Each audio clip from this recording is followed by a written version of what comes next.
Всем привет! Сегодня 23 декабря 2024 года, и сегодня вас ждут самые свежие интригующие новости и события, и неожиданные заявления Германии.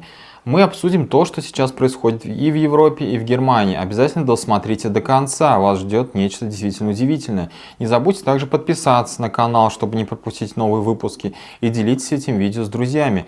А теперь давайте перейдем к самым горячим новостям. Начнем с Германии. А вот немецкая политическая сцена переживает неожиданный поворот. Лидер партии «Альтернатива для Германии» Алиса Вайдель, казалось бы, в несколько шагов обгоняет лидера Христианско-демократического союза Фридриха Мерца в гонке за пост канцлера. И хотя многие ранее скептически относились к Вайдель как к возможному претенденту на высший пост, результаты последнего опроса показали, что она значительно укрепила свои позиции. Согласно исследованию Института для журнала, Алиса Вайдель получила 24% поддержки среди избирателей, что на 3 пункта уже больше, чем на прошлой неделе, в то время как Мерц, напротив, теряет популярность, опустившись до 20%. И особенно катастрофичная ситуация для Мерца на востоке Германии. Если Вайдель может рассчитывать на 36% голосов, то Мерц набирает там лишь 16%. Молодежь также отдает предпочтение Вайдель, на что указывает явно отставание Мерца среди избирателей в возрасте от 18 до 29 лет. Это всего 12%. Мерц, который в прошлом году был одним из ведущих фигур немецкой политики, теперь уже сталкивается с жестким падением доверия. Его позиции в восточной части страны и среди молодежи, видимо, остаются крепко под угрозой. Его падение на 1 пункт за последнюю неделю стало не просто статистикой, а настоящим сигналом для его политической карьеры. Для ХДС это серьезный удар, особенно на фоне растущей популярности Вайдель. А если добавить к этому разочарование в правительственных партиях, например, в канцлере Олафе Шольце и министре экономики Роберта Хабеке, чьи результаты на уровне 15 и 14% также не внушают доверия, то образ политического кризиса становится ясным, оставляя за собой экономические и политические вопросы. Алиса Вайдель, возможно, идет по пути, который она сама для себя еще недавно считала невозможным. С ее стойкой позицией и растущей поддержкой на востоке Германии, партия «Альтернатива для Германии» приобретает все более весомое значение в политической картине страны. Для Мерца и ХДС настал момент, когда нужно уже серьезно задуматься, а что же пошло не так? И что ждет Германии, если на данный тренд продолжится? По крайней мере, нынешние опросы показывают одно: политическая ситуация в стране неустойчива и готова к серьезным изменениям. Алиса Вайдель это 24%, плюс 3% набрала. Фридрих Мерц 20%, минус 1%. Роберт Хабек из «Зеленых» это 15%, плюс 1%. Олаф Шольц из СДПГ 14%, минус 1%. Воскресный тренд, вот как проголосовала бы Германия. Воскресная тенденция показывает, что около трети избирателей ХДС отвергают уже Мерца. Его рейтинг одобрения значительно ниже, чем у его партии, что не так сильно и у любого другого кандидата. А тем временем, после провала голосования о доверии в Бундестаге, инициированного канцлером Олафом Шольцем, Германия стоит уже на пороге новых выборов, которые назначены на 23 февраля. Обостряется вопрос, есть ли у политических партий четкий план действий для страны. Ответ, прозвучавший в программе издания «Жесткий, но справедливый», оказался неожиданно прост. Никто из участников дискуссии, ни представители СДПГ, ни ХДС, ни СВДП не предложили конкретных стратегий. И на фоне общего разочарования неожиданно выделился Грегор Гизи, представитель левой партии, которая сама находится на грани вылета из Бундестага. Несмотря на скромную поддержку в 3%, Гизи смог предложить идеи, которые привлекли внимание.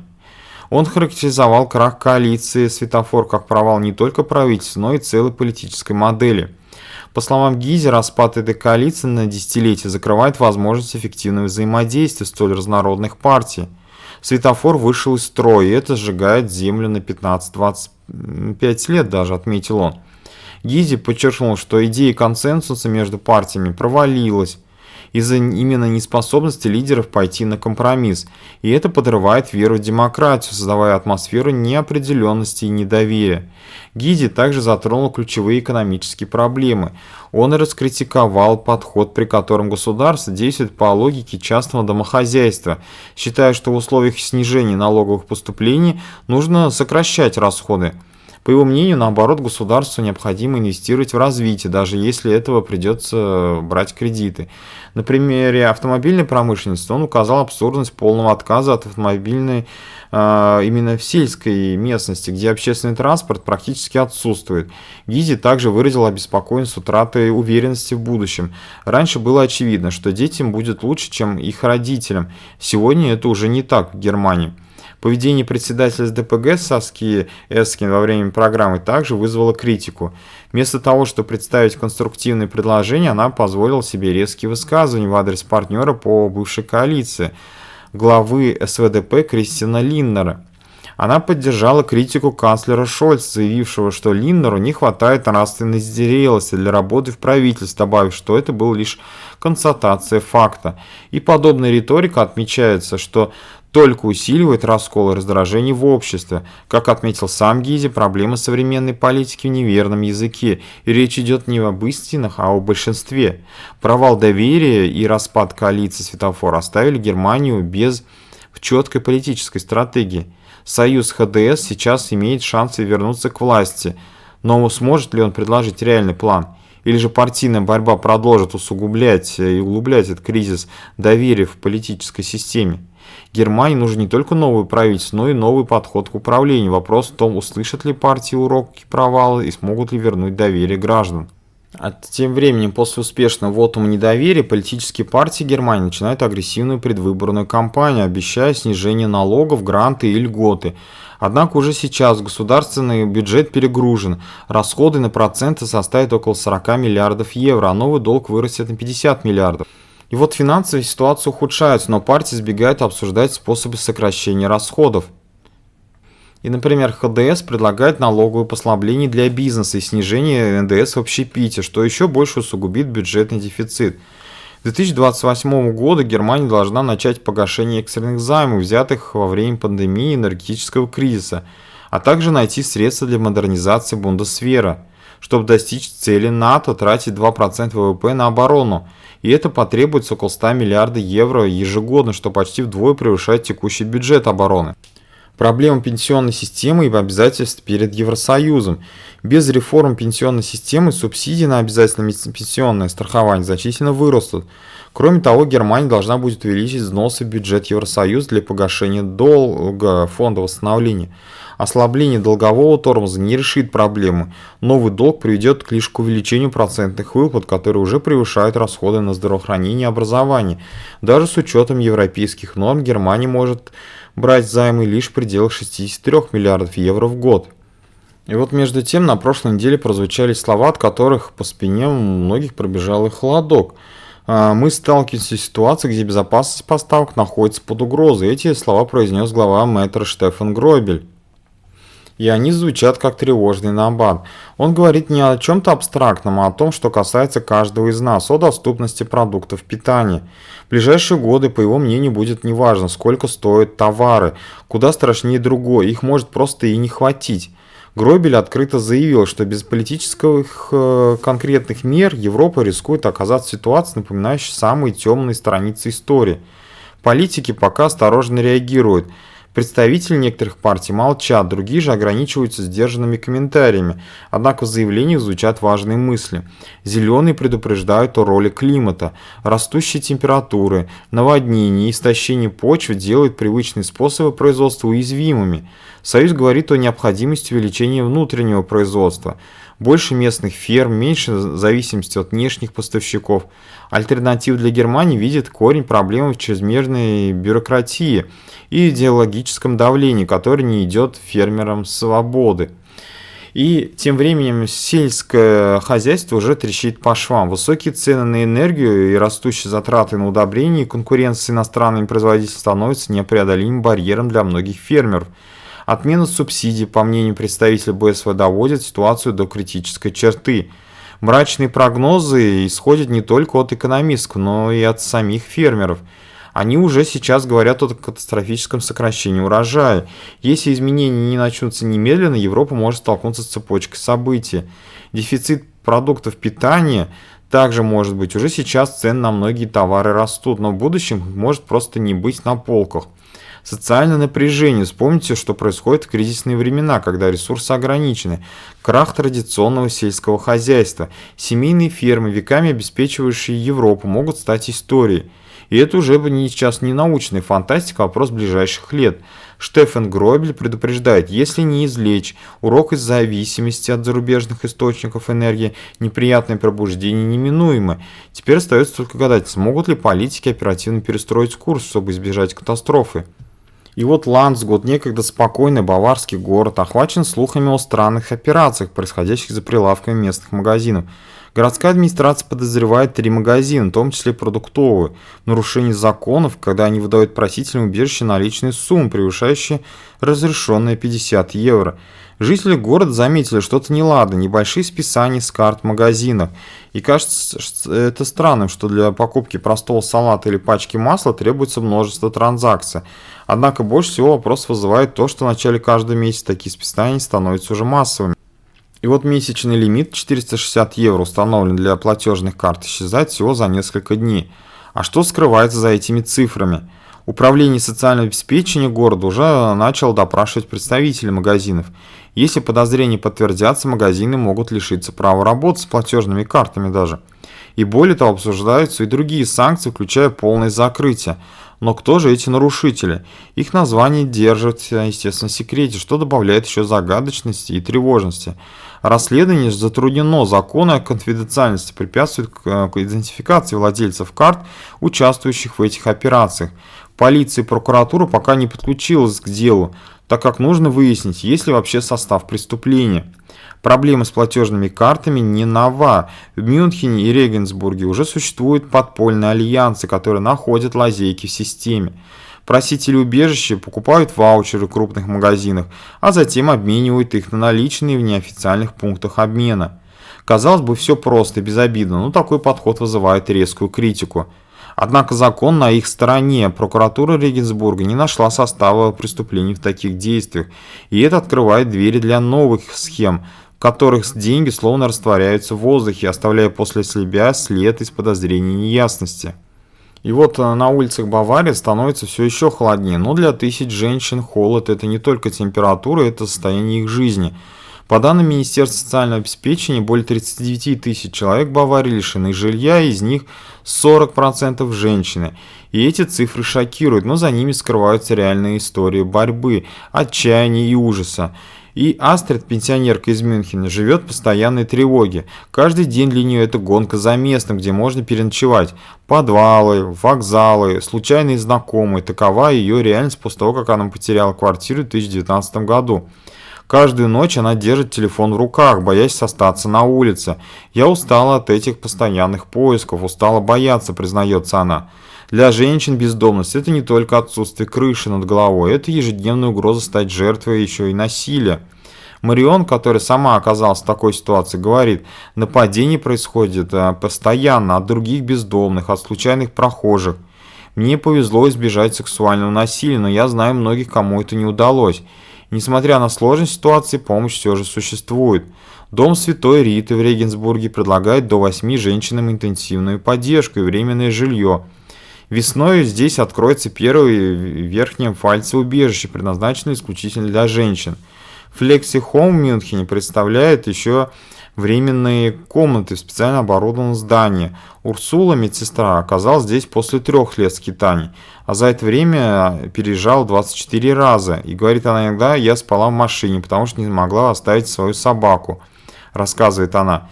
Министр социального же обеспечения Ульрике Шарф представила план действий «Помощь бездомным». Он включает консультации, временные приюты и поддержку для тех, кто оказался в кризисной ситуации. Но этого недостаточно. В Мюнхене около 26 тысяч домохозяйств имеет право на социальное жилье, но получить его могут лишь 3 тысячи человек в год. А с приближением Нового года в крупных городах Баварии усиливаются меры еще и безопасности. На центральных площадях действуют строгие ограничения на использование пиротехники. Цель же предотвратить опасные инциденты и минимизировать риски для людей в местах массового скопления. В Баварии запрет на фейерверки действует с 2019 года. Он распространяется на территорию внутри Среднего кольца, включая Мариенплац, Виктюрленмаркт и прилегающие улицы. По данным полиции, это необходимо для предотвращения инцидентов, таких как обстрел петардами в толпе. Нюрнберг – полный запрет на пиротехнику, также в пешеходной зоне между главными достопримечательностями, включая Императорский замок. Ограничения действуют 31 декабря и 1 января, а также в ночное время с 21:00 до 2 часов ночи. Центральная Максимилианштрассе и прилегающие улицы будут находиться под усиленным контролем также в Аугсбурге. В Регенсбурге, в старом городе, запрещено запускать фейерверки с 20 часов 30 минут 31 декабря до 6 часов утра 1 января, а Каменный мост будет закрыт с 22:00 до 2 часов утра. Ландсгут ограничения введены в историческом центре города и у замка Траунсниц. Ответственность за нарушение также за поджог пиротехнических изделий в запрещенных зонах грозит до 50 тысяч евро. В Вюрцбурге, например, организована проверка при входе в центр города, чтобы предотвратить пронос петард и стеклянных бутылок. Можно использовать только сертифицированные фейерверки с маркировкой и инструкцией на немецком языке. Федеральная полиция напоминает, что несертифицированные изделия часто становятся причиной серьезных травм. А аналогичные запреты действуют и в других федеральных землях, например, в Ганновере. Пиротехника запрещена на большей части территории центра, а в Бремени фейерверки нельзя запускать в радиусе 150 метров от ратуши.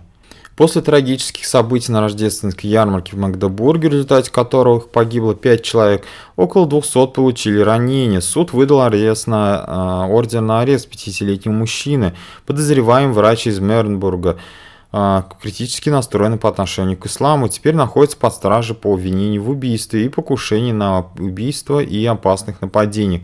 В пятницу вечером подозреваемый на высокой скорости въехал на ярмарочную площадь, объезжая людей по разделительным полосам. Среди погибших 4 женщины и 9-летний мальчик. Пострадавшие получили травмы различной степени тяжести, что вызвало масштабную волну тревоги и скорби в Магдебурге. По данным полиции, мужчина действовал в одиночку, и следствие не выявило признаков наличия сообщников.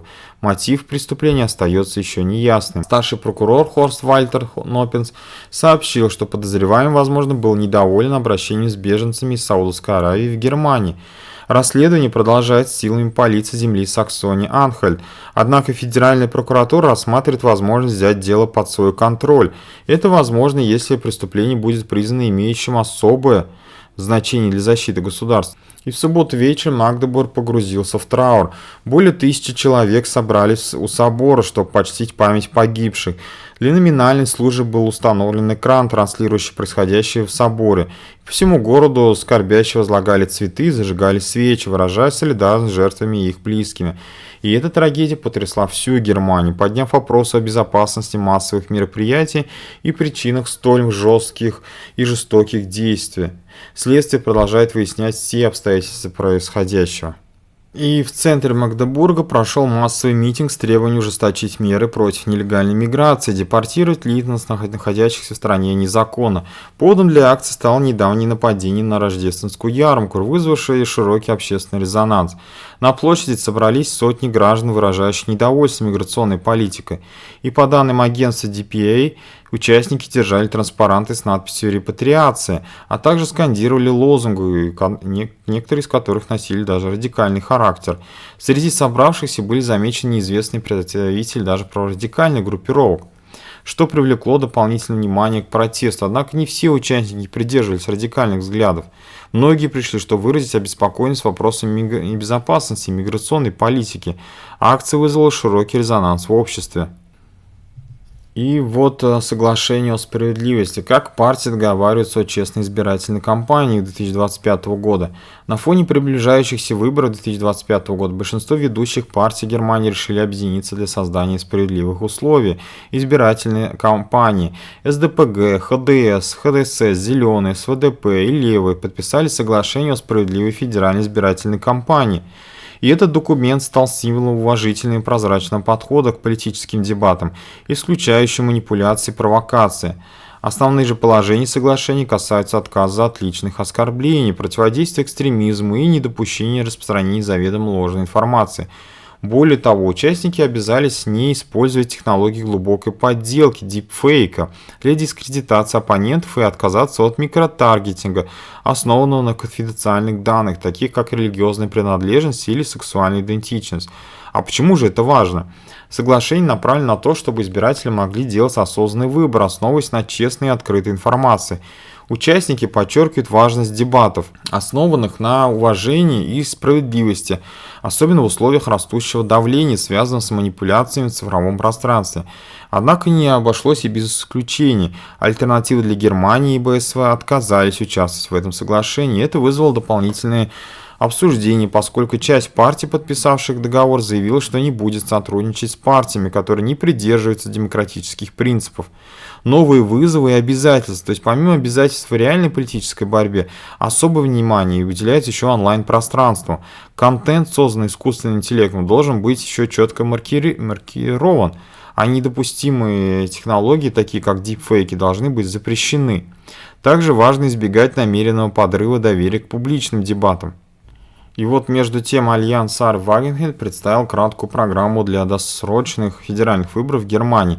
Документ содержит ключевые социально-экономические инициативы, направленные на привлечение избирателей. И главные пункты программы – это социальная политика, заморозка арендной платы в регионах с высокой нагрузкой на рынок жилья до 2030 года, минимальная пенсия в размере 1500 евро при 40 годах страхового стажа, освобождение пенсии от налогов до 2000 евро в месяц, установление минимальной заработной платы на уровне 15 евро в час, медицинская реформа, также отмена разделения государственного и частного медицинского страхования, введение единой системы гражданского страхования, финансируемой всеми, экономика и экология, отказ от закона об отоплении и запрета двигателей внутреннего сгорания в автомобилях, остановка повышения арендной платы в проблемных регионах. Также политика в отношении Украины и Евросоюза, противодействие вступлению Украины в ЕС, прекращение поставок вооружений в Украину, инициатива по прекращению боевых действий и мирным переговорам, остановка решений Евросоюза. Также миграционная политика, введение процедуры представления убежища за пределами Евросоюза в безопасных третьих странах, переименование партии. После выборов планируется новое название для партии, при этом аббревиатура БСФ будет сохранена. Цель укрепить политическую значимость партии и сделать акцент на новых лидерах. Причиной же публикации краткой программы БСФ решила опубликовать этот краткий каталог из-за необходимости ускорить подготовку к неочередным выборам. Полный программ партии ожидается уже в январе. Комментарий же Сары Вагенхельд, основательницы партии, подчеркнул, что целью БСФ является установление партии как долгосрочного политического игрока Германии. Переименование должно отразить стратегическое направление на долгосрочную перспективу. Программа БСВ уже вызвала широкий резонанс, в том числе из-за своей антивоенной позиции, радикальных социальных инициатив.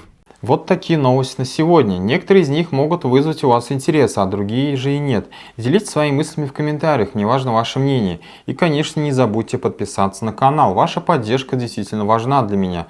И увидимся давайте завтра.